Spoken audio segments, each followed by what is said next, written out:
Welcome, everyone. My name is Dr. Annie Isabel Fukushima. I'm the Associate Dean of Undergraduate Studies and Director of the Office of Undergraduate Research. You are here today with the Office of Undergraduate Research for our education series.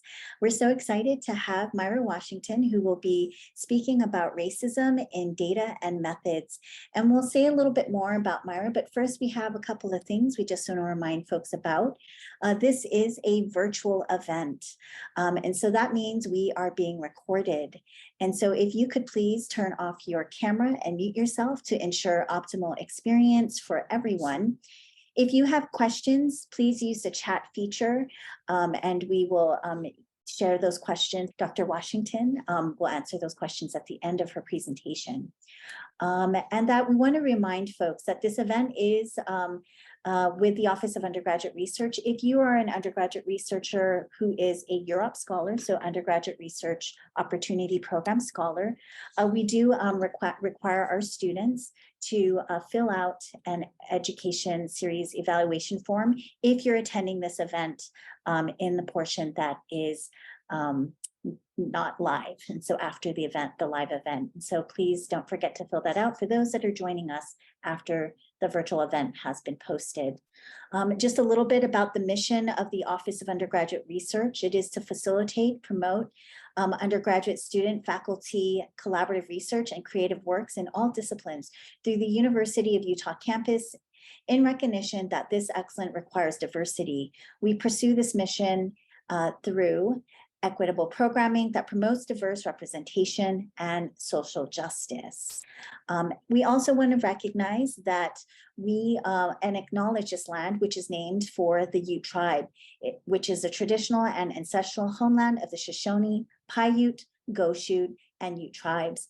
The University of Utah recognizes and respects the enduring relationship that exists between many indigenous peoples and their traditional homelands. We respect the sovereign relationship between tribes, states, and the federal government. And we confirm the University of Utah's commitment to a partnership with Native nations and urban Indian communities through research, education, and community outreach activities. Now, without further ado, I am so honored that we have here to introduce to you all our speaker, Dr. Myra Washington, also the Assistant Vice President for Faculty, Equity, Diversity with the Office for Faculty. She's also a colleague in ethnic studies. So Dr. Washington is also Associate Professor of Ethnic Studies. We are super excited to have you here today and want to thank you for joining us to offer your knowledge and expertise on thinking about racism and data and research. So I'm going to hand it to you, Dr. Washington, and thank you so much.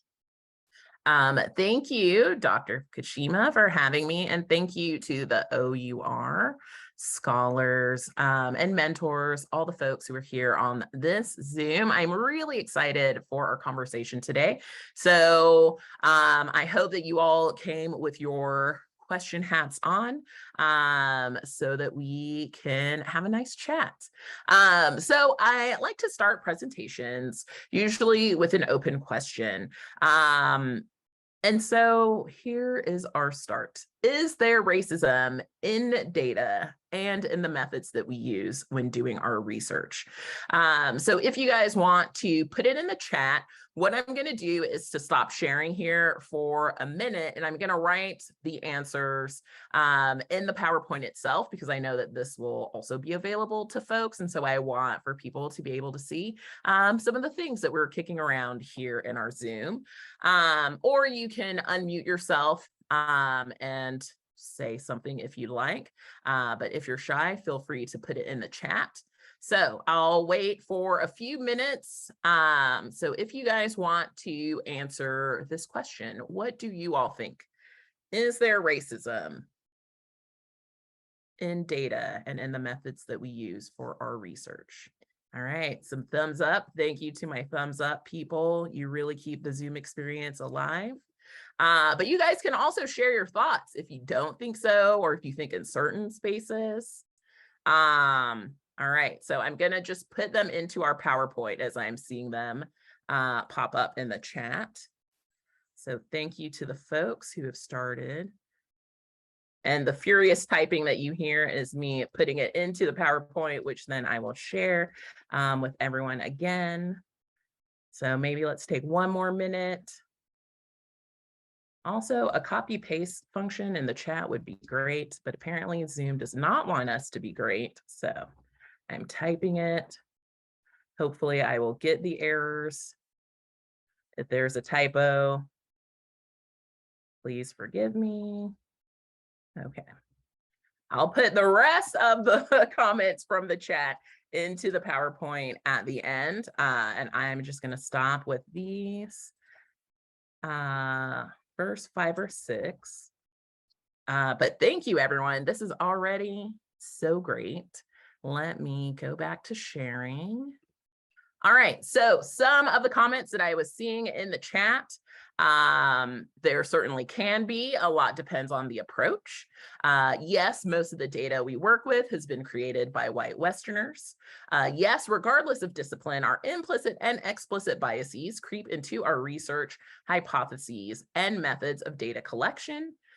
Everyone has a bias, whether it is known or not. Since methods are created by humans with bias, those can often be expressed in their design. I mean, you guys are fantastic and have already taken the train to where it's going. So thank you so much for that. I'll try to read some more of your comments in the chat. But yes, all of the things that you guys are saying is definitely true, right? Because we are human, our biases creep in. And of course, it stands to reason that it would creep in even as we're doing research. So the data generation process is an inherently subjective enterprise in which a discipline's norms and conventions help to reinforce existing racial and other hierarchies.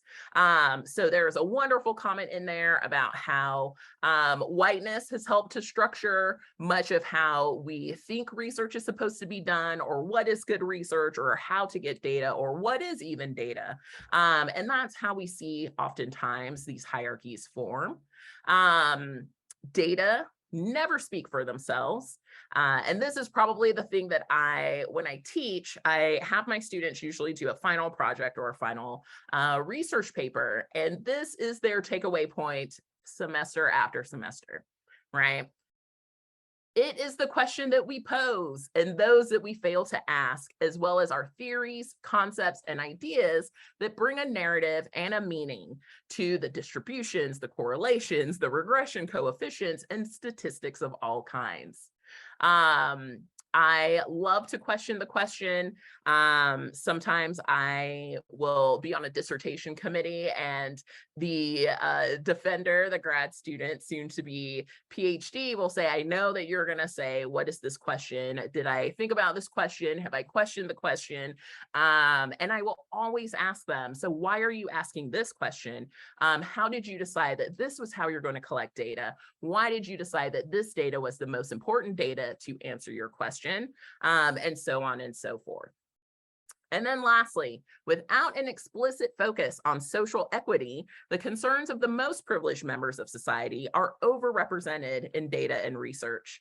So as someone, right, I spend my time researching race and ethnicity, but I get to have some fun with it. So I do a lot of pop culture work.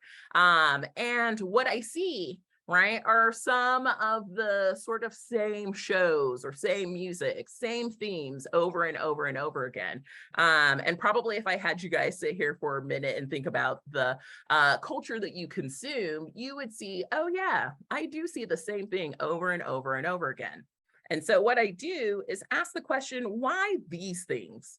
And much of it is because of this, right? The folks with the most privilege, whether that is financial, that might be racial, right? That might even be gendered. It might be religious. Privilege comes in so many forms. And it's the folks with the most who get to drive the car to where we're going. And so these are just a few points to help us get started. All of our folks in the chat have really taken us there and added much more nuance than my slide could have. So thank you. Kudos to you guys. I really appreciate you. So since we're talking about racism and data and methods, I did want to talk about how everything that you do exists in a racial context. And you might be like, oh, but I'm in a lab, watching rats decide whether to drink this sugar water or not, right? So how can there be a racial context that will influence my study? Well, your point is to draw it out, right? So it is to show, well, if this is how rats behave, then this might also be how humans might behave. And so now we're going to have a racial context because we've taken it into the realm of people. So some ways, and I'll start with some tools and I'll also end with some tools. So some ways to think about the racial context of what you're doing and how it might influence and impact your data and your methods is to start by refuting colorblind ideologies. So there's no shame in saying there might be some sort of racial implication. There might not be. There might be some sort of gendered implication. There might not be, right? It's okay to start asking ourselves these questions and never be satisfied by being like, well, that doesn't exist, because someone is always going to come along to tell you how it does exist. So I think getting into the practice now, especially since you guys are here at these early nascent stages of your research careers, to start asking yourselves these questions is a wonderful way to start thinking much more expansively. You can also ask yourself, well, is there a way that race has shaped the aims of my study?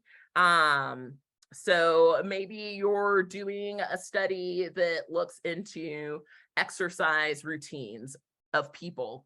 There may or may not be a racial implication to that. I'm going to say that there probably might be. There will definitely be a class implication. There might be a regional one. So it doesn't just have to stop at race. And I think once you expand and ask yourselves these questions, you'll also come back to answer that question. As you might have started out with, no, there's no sort of racial context here, but there is a class context. And then thinking about that might be like, oh, well, sure. But then there might now also be a race context that I'm seeing. This one, luckily, you all don't have to think about this right now, but which structural factors may be at play. So as you continue on with your research careers, and for my grad students and postdocs and faculty who are in here, you all already know this, is that there will be funding opportunities that will imply a particular frame for your study. So they might not say, we want you to look at health disparities in this particular way, but already framing it as health disparities gives us, right, a particular frame from understanding this. So now you have to think about, well, how does that factor into now my conceptual framework for this study that I'm doing? And what I always push people to do is to refine your study. So based on our conversation with each other today, based on your conversations with your friends and family, with your mentors, with your faculty, the things that you learn in other classes, there are always going to be so many things for you to take away for how you can refine what you're doing, what you're looking at, how you're looking at it.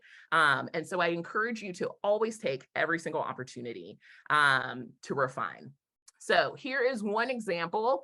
I was spending the weekend looking for what might be some good examples to show how folks might come to see racial context to their research. And so this is from some occupational health MDs. So they did a study. Their journal article is actually very exciting. If you're into biostatistics, I would encourage you to read it. And so they're like, here's what we know that most of our colleagues might do when looking at, a lung function. So Black race, but the referent is always going to be white people, and then occupational exposures, and then they'll get to lung function, right? And so they're like, actually, if we really want to do some good research, what we need to do is this, right? Is to look at, well, how might structural inequity and racism come into play? And then how does that create our racial categories? And then how do we make sure that we add nuance to those operator characteristics? And then might there be some social living conditions, some occupational exposures, educational goals and attainment that might come into play here? What about the race variable? So now we get a much more complex research study that will hopefully be both useful, but also understandable for folks, right? To be like, oh yeah, it is going to be more than just, well, are you Black or are you white? But it will be, are you Black? But then also, have you had these exposures? But how does education come into play? Where are you living? Are there environmental factors, etc.? So this was one example. And then I'll have a clip here right after this slide of someone who was surprised to see how race and contexts of race impacted something that she didn't think she wanted to research, and then she ended up researching. So first takeaway, most important takeaway, data never free from bias, neutral, never objective. As so many people put in the chat, it's because we're involved. Humans are involved. So sometimes, I'll get students who are like, well, that's why I do quantitative research, because that doesn't involve humans. Okay, let me tell you that that is incorrect, right? So even if we just look at statistics, so how you do statistics, right? It's a whole field in and of itself. I wish that I was math brained, because I love to see what statisticians can do. But statistics as a field, right, established by eugenicists, who were very much committed to showing how white supremacy worked in terms of numbers, right? By measuring things, by using numbers. They're like, look, this is how statistics show that it is an objective fact that people of color are less than, right? White people, Asian people, because this was the olden times. And so very few racial categories that they were working with. So if we know that a field was rooted in racism, what does that mean about what emerges from it? So the formulas that we use, the numbers that we draw, the methods that we participate in. And part of that, right, can be answered if we just say to ourselves, oh yeah, I can measure something, right? I can measure the size of a skull, and I can be like, as someone with a large head, I can say, wow, what a large head Myra has. But then as soon as I attach that number to mean something, it is no longer objective, right? That's when it becomes subjective, and that's when the racial contexts come into play. So when I decide that people with extremely large heads must be very dumb, right? Not objective, it is now this thing that I'm researching. Maybe you're going to prove it, probably not, because people have tried. And that is how we see the human component come into play, even when we're using something like numbers. All right, hopefully I did this right and it doesn't take us somewhere else. Okay, play. One day I'm sitting in my office, and a reporter was there, and he types in my name into Google because we were looking for an old paper of mine. And up pops this ad that implied I had an arrest record. Meanwhile, I show him what the result is we were looking for. He says, no, tell me about this arrest. And I said, well, I've never been arrested. And he says, then why does it say this? And we go on, and we began searching more and more names, and we started noticing this pattern. And he jumps to the conclusion, it's because you have one of those Black names, he says. And I said, oh, that's ridiculous. It's a computer. Computers can't be partial. So, and I would spend hours and hours trying to show him that he was wrong. And eventually I do this cross-country 120,000 ad research project when I actually learned that it was absolutely true, that these ads showed up implying an arrest. It had nothing to do with whether or not the company or there was an arrest record under that person's name.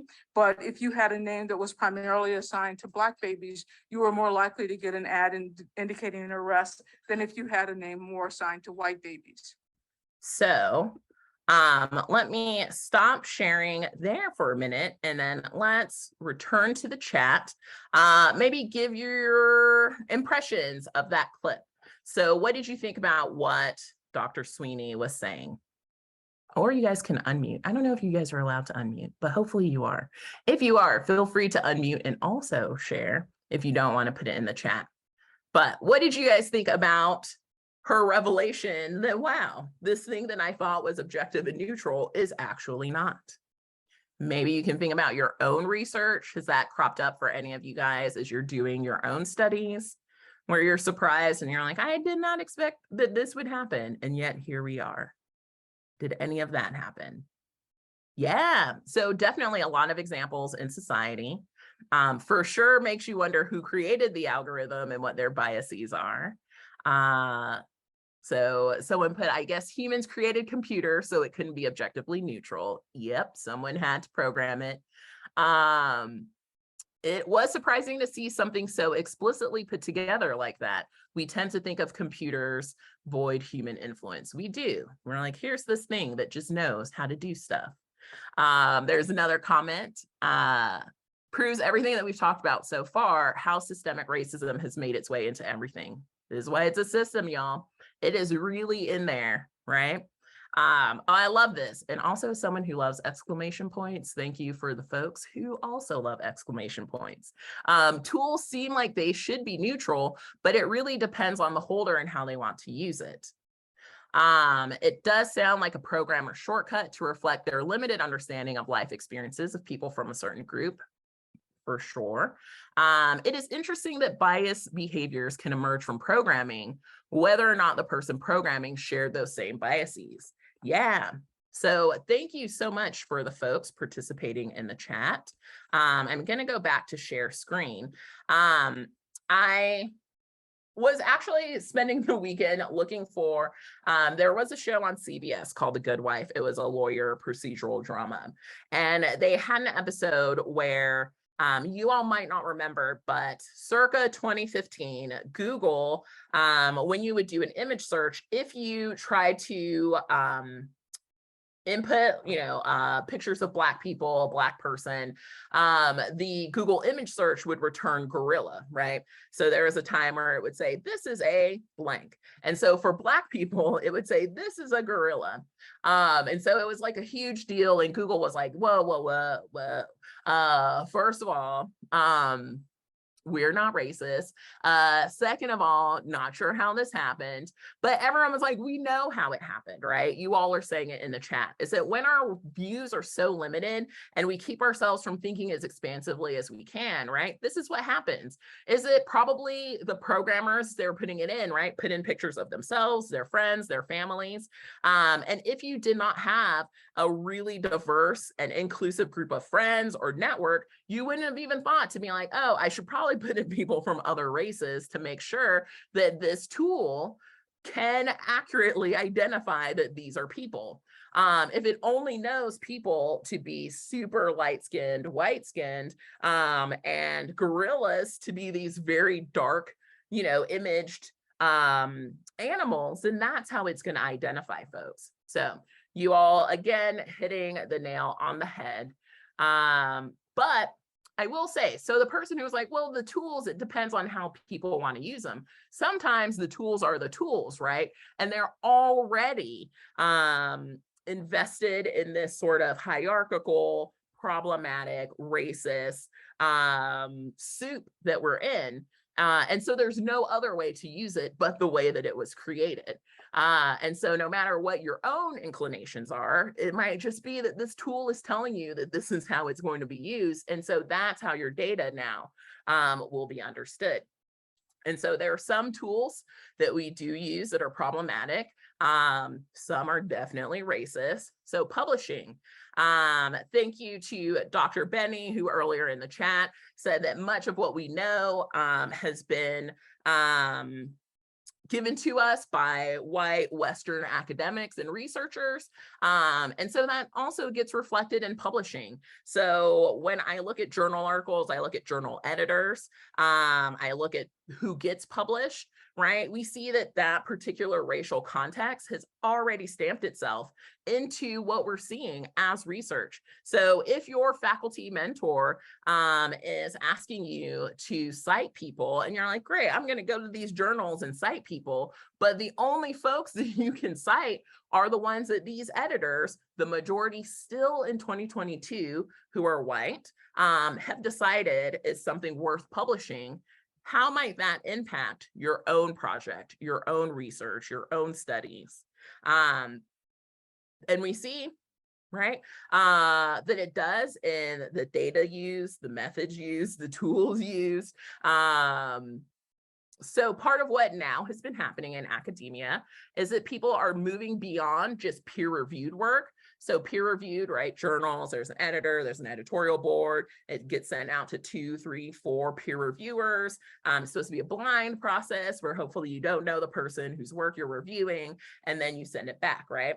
So moving beyond just that process, which now we already know is flawed, because of the gatekeeping that happens in academic publishing, to open access journals, to journals with very specific focus on perspectives that have been excluded in the traditional publishing canon. Now we get more data, more research, right? A much more expansive literature review canon that we can draw from.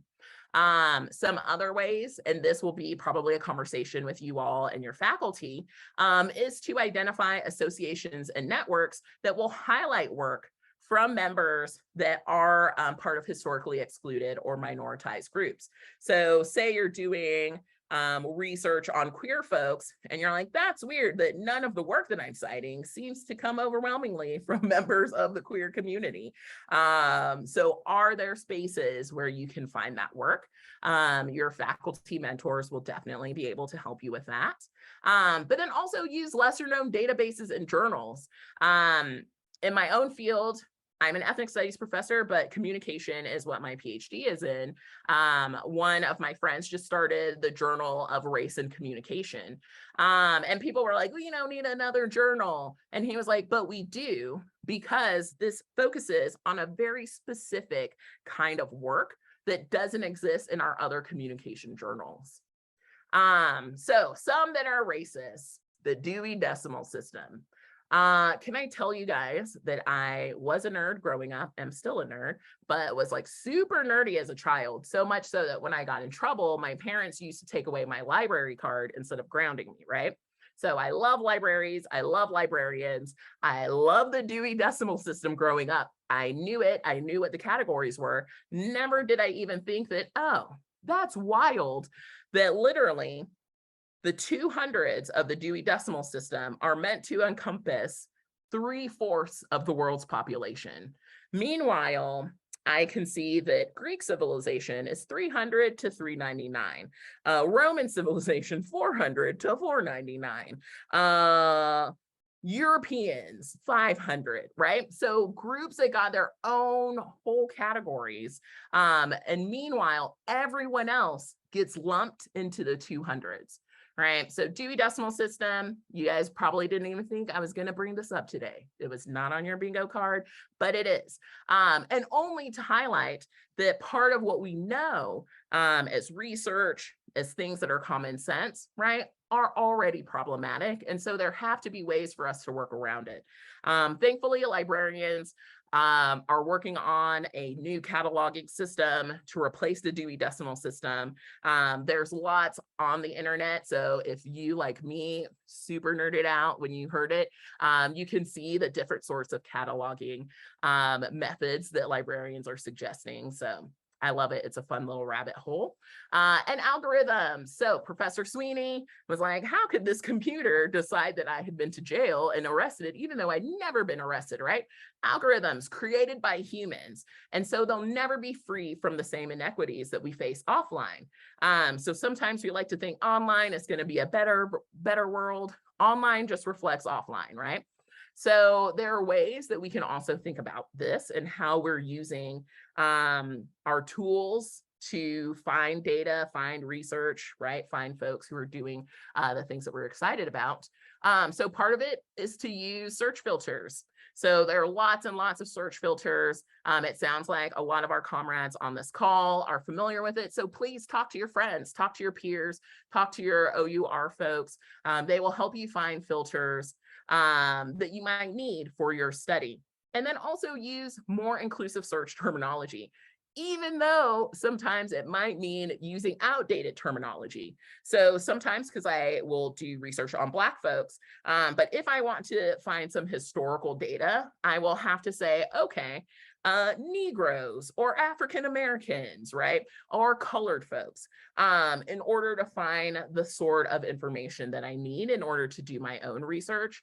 And so recognizing that that now we have so many more nuanced terminologies that we can use, but also that much of that data is under old terminologies and keywords. So keep that in mind. There is, and I will send to Dr. Fukushima at the end, because I don't think I put it in my resources list. Some folks from the University of Chicago have also developed a tool to help you. So for those of you who are working with large survey data, to help you sort of draw out, well, what are some of the racial contexts at play in the survey data that I should be aware of as I'm doing my research. So I'll send you a link to that tool as well. So we're wrapping up here, and I'm very excited to hear y'all's thoughts. For the people who are like, oh, well, I do work that's centered on people or communities or groups, so I'm good. You used to be super problematic, right? Because academia, academics, faculty, not the very distant past would be like, I'm going to observe this group. And so it was the researcher as this sort of disinterested outsider that's observing these people, right? And then is going to tell them about themselves. And so that's how we used to think about people-focused research. And then the shift started happening, and now we have participant observation, right? So I'm still going to observe these people, but I'm going to participate in whatever it is that we're doing. So if they're doing an activity, I'm going to do an activity. Still going to tell them about themselves, but at least I'm here with them, right? But now we know that they're actually our research partners, and it needs to benefit the communities directly. And so once we ask ourselves this, to be like, okay, well, if I want to work with such and such community in such and such area of Salt Lake City, what is it that they need? And then when they tell you that, right, that's how you start to figure out, well, what is it then that I need to do to help them get this answer to this question that they've asked, or to meet this need that they said that they have. And so this shift is actually really huge, because now you start with, it's not about me, it's about them. And so how does that change what I'm doing and what I need to do?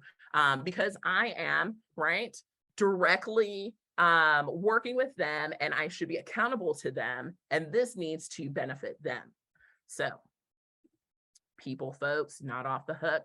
So there are ways for you to also be thinking about how racism might creep in. I love it. I saw someone in the chat talk about disaggregation. I am a disaggregation fan, especially if you're working with race or ethnicity data. And for 3 reasons.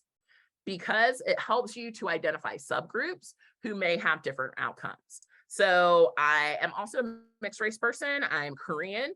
And what that means is that oftentimes when Asians get studied, right, I'm part of that super privileged group. So Koreans will always be there because East Asians are overrepresented in any sort of data that talks about Asians, right, as a pan-ethnic group. And so what happens when you disaggregate Asians is that then I get to see, okay, Koreans are, seem to be doing really well here. Oh, but look at this. Maybe the Hmong community not doing as well because they don't have these things that, the Korean community, Chinese community, South Asian community, et cetera, might have had access to. So disaggregation helps us to identify these subgroups that get lost in the sauce when it's just one big group. Disaggregation also provides nuance for multiracial folks like me, because it lets me say, okay, but I'm Black and Asian. And so what does that mean? Does my experience differ or does it not? And maybe it doesn't. And so then what does that mean? And then finally, it also means that we get to expand our data collection methods to include things like storytelling or testimonials, all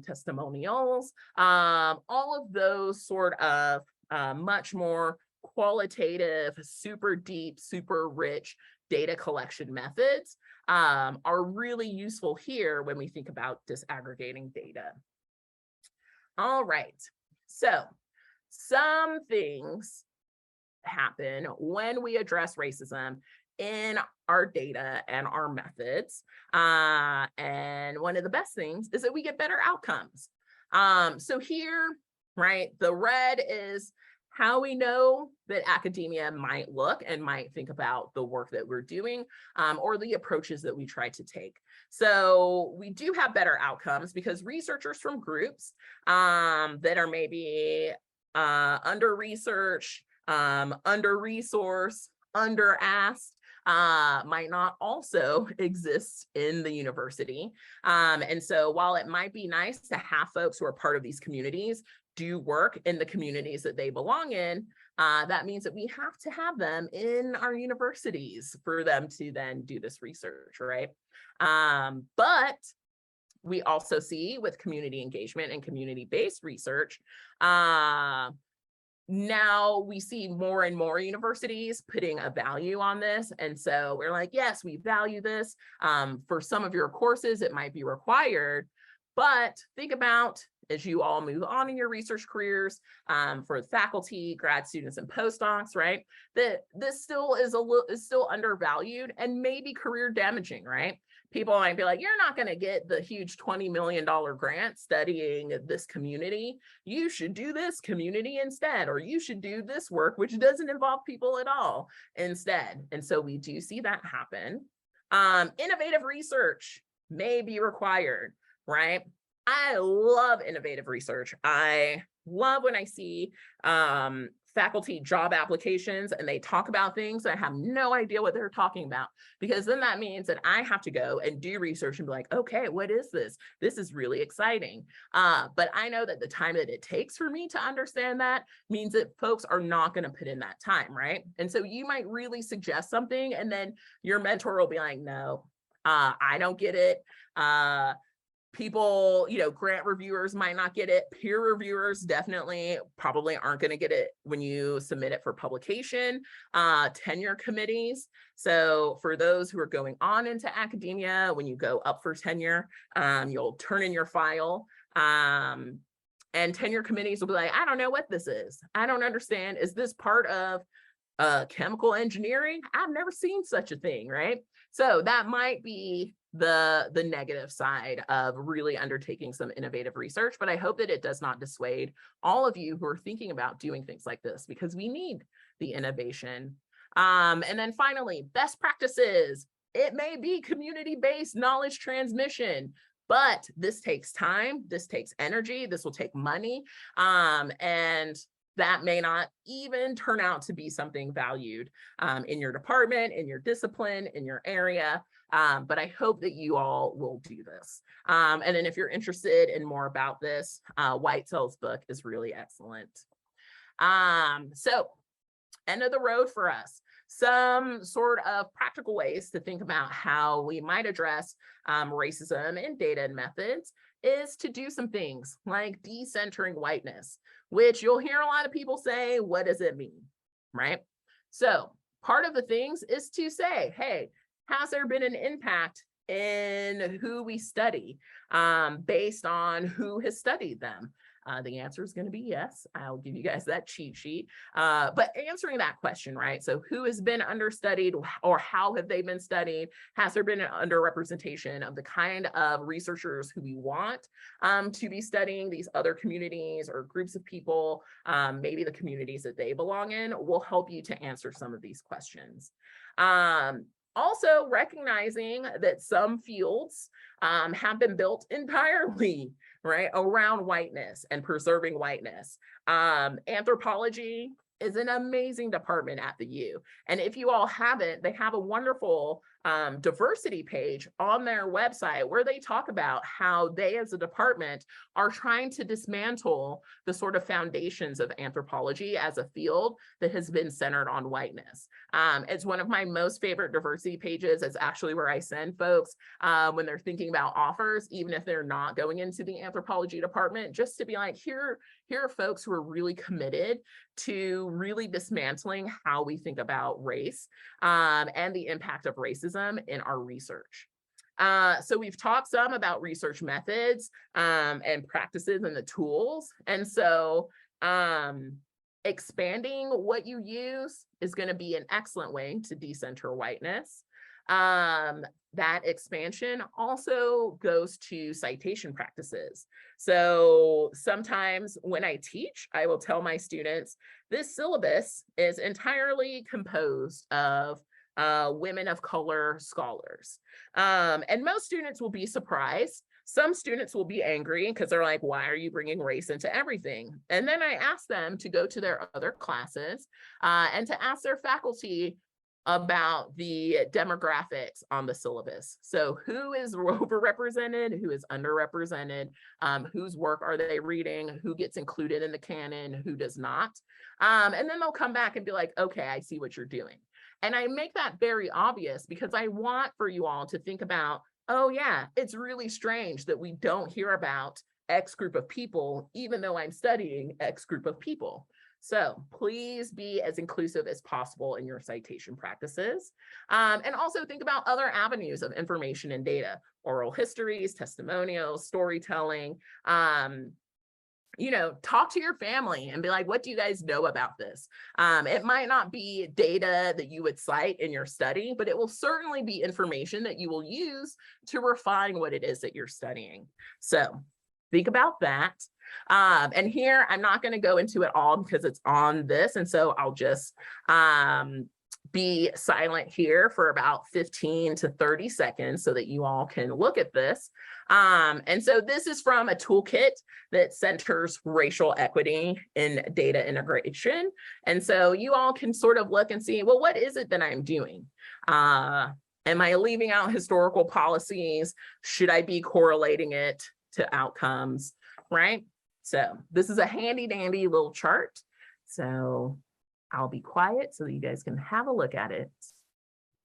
All right. And finally, here is a resources page.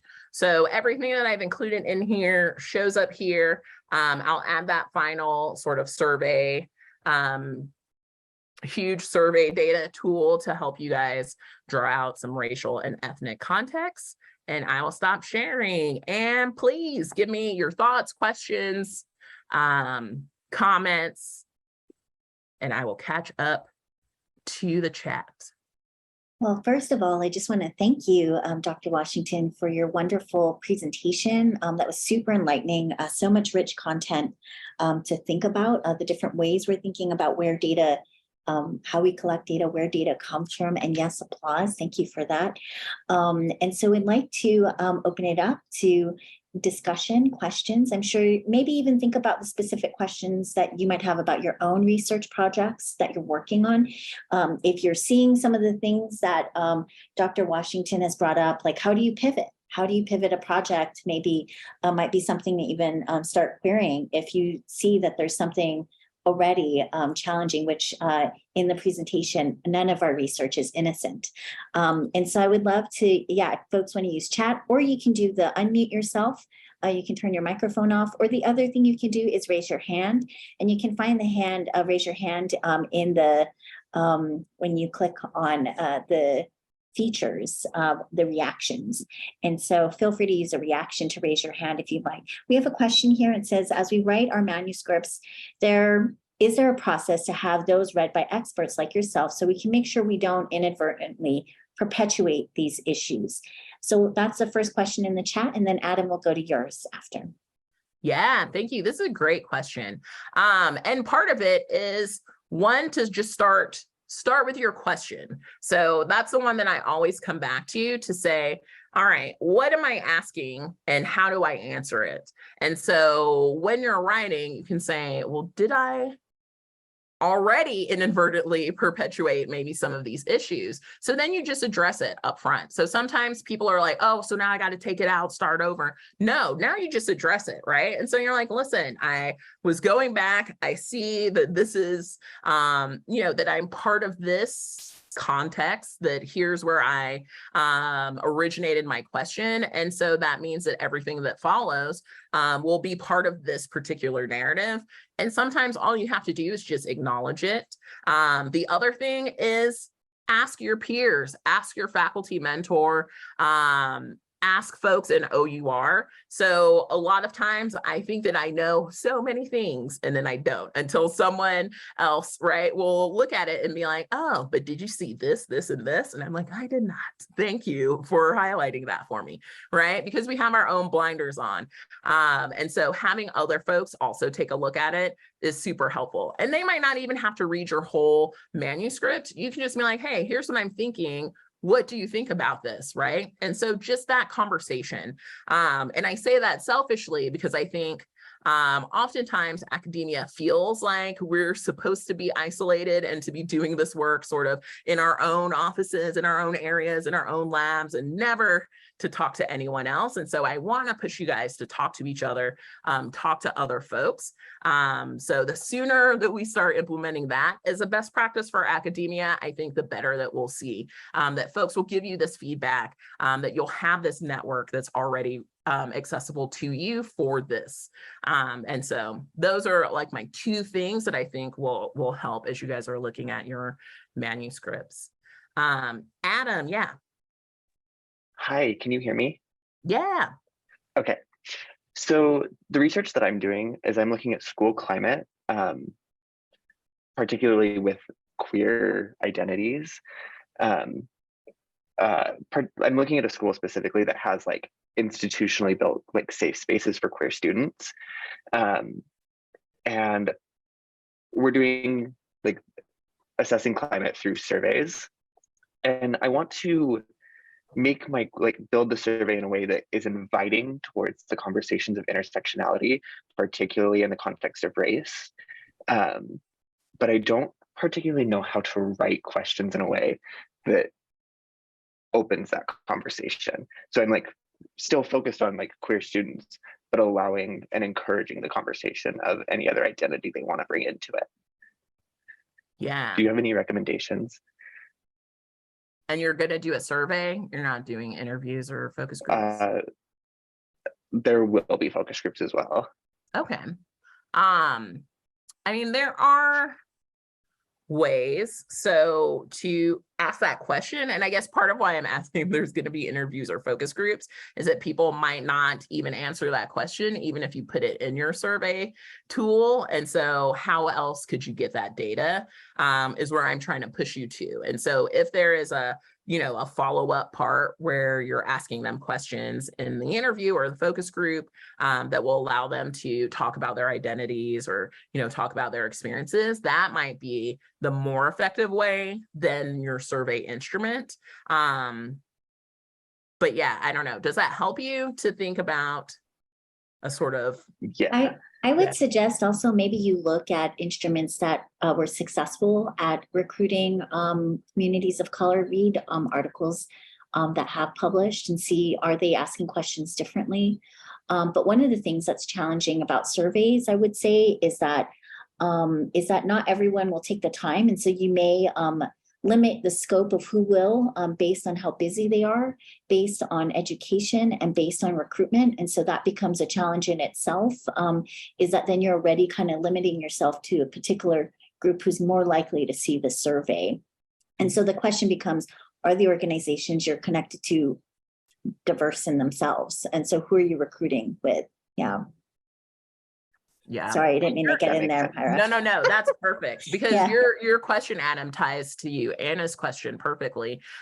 Because the question was, do you have any recommendations for more effective recruitment of minoritized groups to clinical trials? And so that's going to be the same thing. And for Anna, I was going to say for you, it would be for sure to partner with organizations that are comprised of the groups that you're hoping to have involved in the clinical trials and forge relationships with them, because that's going to be the 1.5 most effective way. The number one most effective way is money. So much money for both you and Adam. It's going to be money that people participate when there's enough money to make it worth their time.